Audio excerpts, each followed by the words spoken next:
His children study in Europe. He travels to Canada, United States, and Europe for tourism. If he dies, he's buried in his native country only. Africa is just a cemetery for Africans. Now, if you look at it, what are we doing over there for ourselves? What are our African brothers and sisters, just like over here? And they tell you that racism is dead. They tell you that there's no such thing as systemic racism. They tell you that supposedly that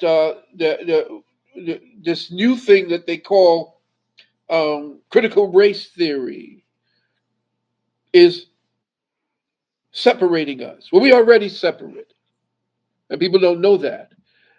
There are people going around town and going around universities like Ben Shapiro, the Zionist, talking about there's no such thing as systemic racism. But you know systemic racism exists in the very fact that all the images they tell you about the great men and great women always come up white. Like Mm-hmm. when they show you Socrates, for example. Socrates was, we know, a melanated man, nappy head, nappy beard.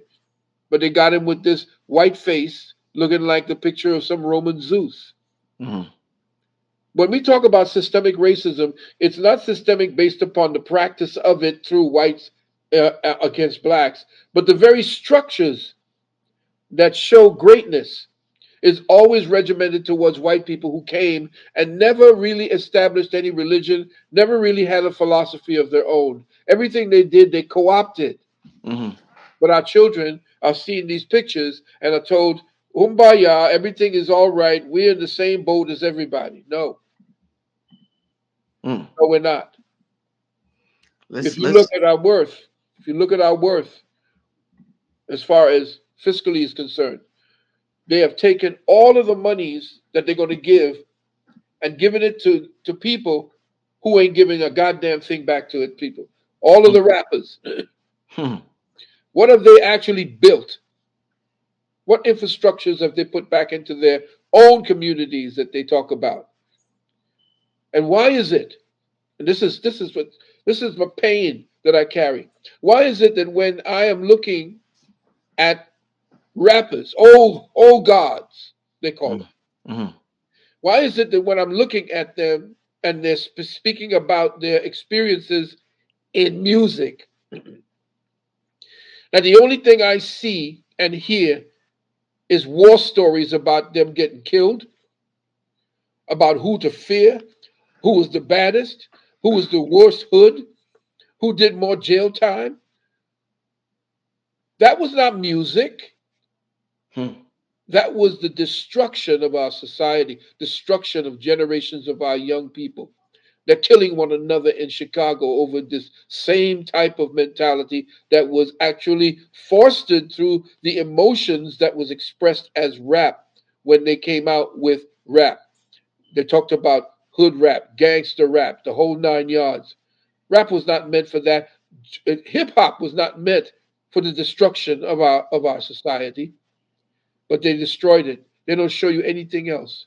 And now they degenderize it. Hip hop used to be about alpha males. Now you got all these queened up female looking men walking around in dresses.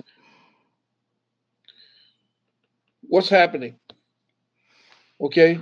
Man. So I don't want to hear about your music based upon you sitting there talking about how bad this person was, and when what's his name from Death Records walked into the place, everybody started cowering. That's not, it's what, gangster. We've lionized criminals. Mm. So that's all our children see and want to be, and that's why a lot of our sisters, and this is why the wounded womb is going to be so important. A lot of our sisters look at the gangsters as the ones that they want to deal with in the very primes of their lives. And then when they find Facts. out these gangsters ain't got nothing to do for them, now they come looking for the nerds that they were saying, yo, get back. You ain't got no shoes, you ain't got the right car, you ain't got the right this, and so forth. So they programmed our sisters and they programmed our brothers. Brothers to kill one another, our sisters to say, this is the one I want. And only 1% out of the tens of thousands of women All of them want this 1% of dude who looks good, Mm. who got the money, who's the pimp, who's the one who's the alpha, who's the one who got bodies. No, Drop. no, I'm hurt when I look at you putting Cardi B as your representative to government. I'm hurt because she could get away with drugging men and and stealing from them, but Cosby got to go to jail. Mm. No, I know that I'm kind of ranting, and I don't mean to rant, but you all got to look at the fact that it's going to get serious over the next year to 10 years, going into 2030. There's an agenda afoot, and that is to destroy you, to kill you. Sisters, you got to stop aborting your children. Sisters, you got to start closing your legs. Sisters, you got to start training your girls, the little girls, that the lifestyles that you see these rapping females. What is this crap? What is this garbage that Beyonce is singing today? That they're putting to little girls are dancing to today. What is the lyrics that I keep hearing? What's the new lyrics? I'm not sure. I'm We're not going sure. to f up tonight. Hmm? Um. Okay, Yeah, I know what you're talking about. I know what you're yeah. talking. Listen to what this witch with a B is singing, and y'all are just dancing along with it. Are you listening to the words going into your ears while you're shaking your ass? Are you letting the little girls that I see dance to that music, being conditioned? Mm. You think about it. Is Beyonce really somebody you're going to be listening to, should be listening to with that song? Nice rap, nice group. Is she going to get the best writers? We're going to F up tonight. That's what you want to hear in your lyrics. Go back into the 60s and 70s and listen to love songs and think, just imagine, would you think about them putting that type of lyrics in their song and you think they would get on the radio? Mm. Anyway, I'm done with that. And like I said, the Mm. wounded wound is going to be something I'm really sick and tired of hearing this because I have to stay on point because I would just shut things down and say the hell with it. But because I'm so connected to my people, connected to you, Brother King Simon, to Brother Hank, and just the brothers and sisters who are out there trying to do the work to raise our people up. Mm. That's why I stay on. That's why I stay on the hook. That's why I stay here. Wow, man, what a show, Doc. What a show, man. Haven't you ain't been on here in a while. It's good to have you back on here, man. Good to Let's be back, bro. we're gonna get to this. We're gonna take about probably 2 or 3 questions before we get out of here. But reminder, Doc's PayPal, KevinEarth@gmail.com. Let's get to this first question from the chat. Ask the doctor, does he know that ancient Egypt is here in the Americas? Yes, I do. Up around Chicago, what Chicago was, then down in South America, in the southeastern portion of South America, there was a place called Egypt. Yes, and the Mississippi River was Nile, and in the southern region of the Americas, the Amazon was the Nile. Mm. So was the Mississippi was the Nile before the Nile was the Nile over Yeah, there? Nile. Yeah. So the Nile is actually Hapi. Uh-huh. Okay. The Mississippi was called something else. One of my Moorish brothers, I forgot the name it was called. But the Mississippi is essentially Mississippi is actually a name for the fact that it wanders. I forgot what the actual name Mississippi actually meant, what it was derived from. I think the Yamacraw or the Yamasi had named it. Uh, they want to know where can they get Wounded Womb, Doc? Is it on Amazon? The Wounded Womb? No, don't go to. Oh no, don't go to Amazon. Amazon is where people who bought my book are collectors. They're personal, individual collectors of books. My book is not listed in the ISBN. I didn't want it. So it's listed as a what you call it, a rare book. Mm. So if you go there, the book that they're selling it for, they sell it for $100, $200, $300. One time I saw it for $750 back in the day when it was rare. Woo. Right. Wow. That's not my publisher. That's an individual collector. So go to lulu.com. Okay. LULU is my publisher.com, and in there put the Wounded Womb and my name. Okay. You don't have to put the doctor in front. Just put Philip Valentine. Let's get to the next question. They want to know Novatech. Is it still a good investment? Yes, I've done my vetting. I mean, this is me personally. I'm just putting it out there for you all to check it.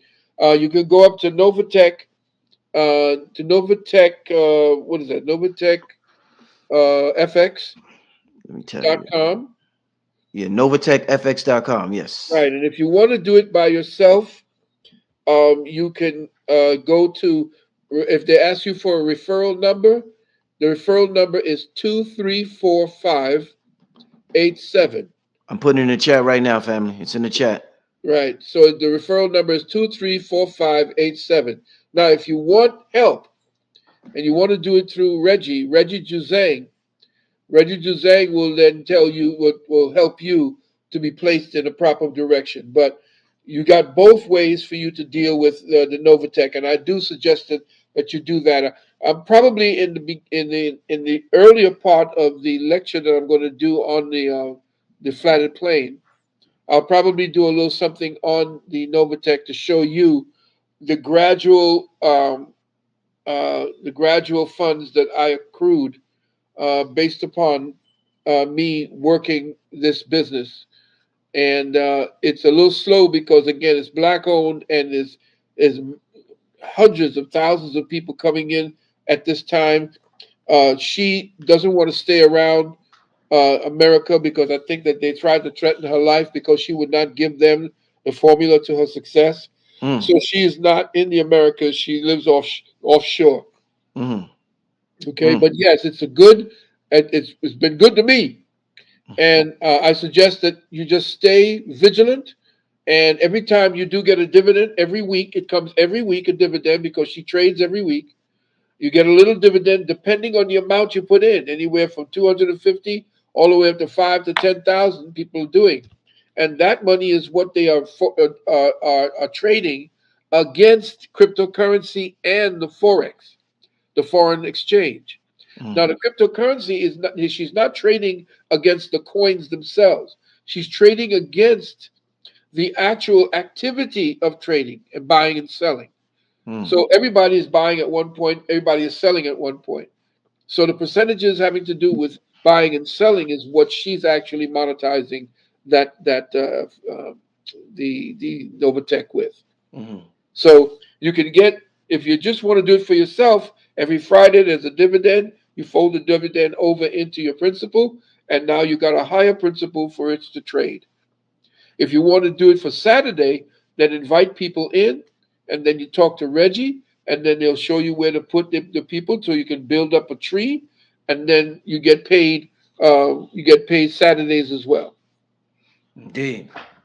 Let's the information is right there on the screen, family. The referral number, Reggie Juzang, Novatech is right there on the screen, family. We're gonna get to this next question. Right? Is the Grand Canyon a bleed over to Mars or Africa?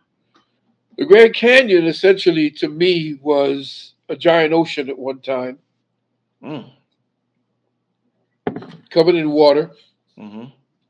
but it dried out twice, 2 or 3 times, and it was essentially built up, uh, and it was a storage place for a lot of ancient Kemetic artifacts. Mm.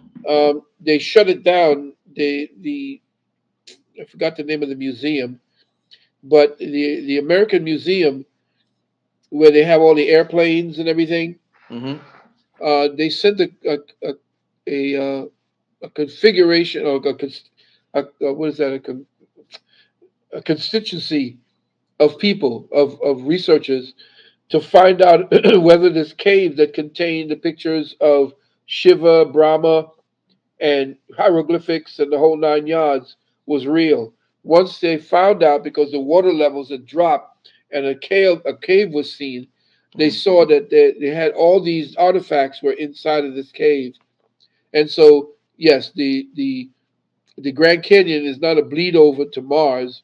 The Grand Canyon essentially was an ocean at one point that dropped its level, was inhabited by our ancestors, and left after a while. As far as Mars is concerned, don't look at these planets as actually being solid things. That is a lie. That's NASA giving you an impression that somehow these orbiting lights that you see, that's based in sonoluminescence. Look it up. Sonoluminescence. It's the blinking of a light. When you get a powerful enough telescope and look to where they tell you Mars is, you will see that everything about that thing that's supposed to look like Mars is distorted. You'll see something like a light that just keeps moving like this, and it's pulsating, and it's the specific figurations that the pulse gives is what they're using in NASA as the lines that they put in there to show that somehow this is a planet. It's not a planet. The word planet comes from the Greek planetai, which means wanderer. A wanderer does not get into a fixed orbit. A wanderer just simply wanders. Mhm. So they knew back then that what they looks like planets are essentially light configurations of sound. Remember what we said that they found when they collided those two protons together. They found a quantum, I mean, I named it, a quantum central resonance. Mhm. All right? And that quantum central resonance is shown in every living thing. And that's what you're looking up and above the dome and inside the dome, trapped inside the dome, and above the dome is water. Trapped inside the dome is a liquid and these pulsating harmonics that's inside the thick space of the dome. That is the light harmonics that are uh, essentially feeding what we call the stars Mhm. on the dome. And they're giving the dome itself as it's circling, as the dome and the stars are circling above us in the cyclotron that we're in, Mhm. we are getting certain pulsations and instructions filtering through the sun and the moon and the light that we're getting. We're getting instructions that's matching the synaptic charges and the synaptic pulses that we see, light impulses that we see in our brain. They're connected directly to the hieroglyphics of the sky. Mm. Wow. Hieroglyphics of the sky. Yeah, That's that's what the stars are. that's a show right there. Hieroglyphics of the sky. Wow. Man, let's get to the next question. We're gonna do two more, and that's it. We getting out of here. Okay. How do I start clearing karma from past lives efficiently? That's an interesting question. As far as karma is concerned, you're living your karma right now. Every obstacle that you have, that you meet up with, that you don't take into heart and want to avoid, that's you not facing your karma and clearing it. So, whatever it is you feel that you want to do, but you find difficult and stop doing, that's you not clearing your karma. So, whatever it is that you aspire to do and to achieve, whatever it is that resists you, that's what you're clearing. That's making you stronger. They say that that which does not kill you makes you stronger. Well, the more you are faced with resistance towards what you want, the stronger you get if your resolve is set in that destination. So, any challenge that you get to you, psychologically, physically, mentally, any challenge that you try to sidestep in your efforts, and I'm not talking about try not to find the easy way or to ways to make your way a little bit easier. Yeah, if you're finding that your riches are coming very easy to you, then that means that you are duty bound to share and to share it and to uplift others. If you find it hard and you're working through it and you're staying to it, then you're personally getting your karma cut because what you refuse to do in your previous lives is what comes back to visit you in the next life because you never essentially leave an unbalanced energy with your soul. Your soul carries the markings and the etchings of your past life. That's why some people are born, some children are born with different defects, because those defects reflect the consciousness of the person who did something to someone else, probably crippled somebody else, or did something that their conscience, even the worst killer, no matter what it is they suppress to become the worst killer, they have a karma coming. Mm. Okay. Last question. I'm not sure if you're familiar with this book. They said, can he talk about the book Monuments on Mars by Yeah, Richard Hoagland? yeah, that's Hoagland. Hoagland talking about monuments on Mars, and there were people. I even thought that there were actually people that were up on Mars because I was talking to what is it? What was his name? Preston Nichols, and the other guy was in the Philadelphia experiment. Um, I was following along with that, and when I began talking about flat Earth, that's when they shut up or they shut down. And they would look up in the sky and say, "Yeah, but." And I said, "Have you ever been into outer space?" Well, they talk about in the Matrix series. I don't know if you have any of the books by Vladimir Valerian. Mm-hmm. It's called the Matrix series. It's a very good book, up from 1 to 3, 1 to 4 is Yes. excellent. The ones after that is all about homosexuality, and we don't have to have our. I mean, you could tell that he was actually stepped to, if you understand what I mean. Mm-hmm. Mm-hmm. But the Matrix series is an excellent series.